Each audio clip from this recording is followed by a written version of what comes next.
Mahal na pong Jesus Nazareno, inihayag mo sa pamamagitan ng krus ang walang maling na pag-ibig ng Diyos sa sangkatauhan. Pakinggan po ninyo kahilingan ng iyong hanggan na nagsusumamo sa iyo.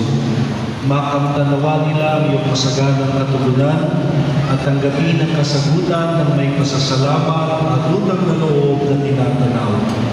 Basbasan din po ninyo ang lahat nilang sinasama.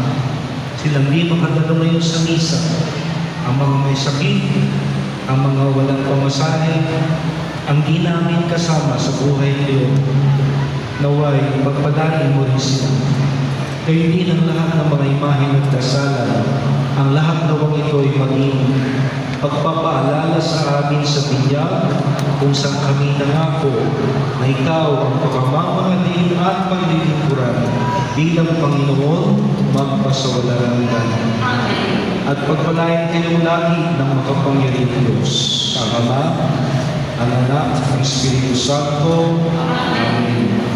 Sa ating pong pag-aawit ng himno sa mahal na pong Nazareno, isama natin ang iba.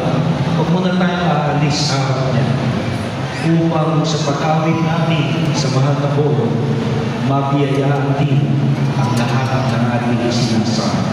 Tapos na po ang ating banal na misa, tumayo tayo at patuloy na magsama ng iba papalapit sa mahal na pong Nazareno. Salamat sa Diyos.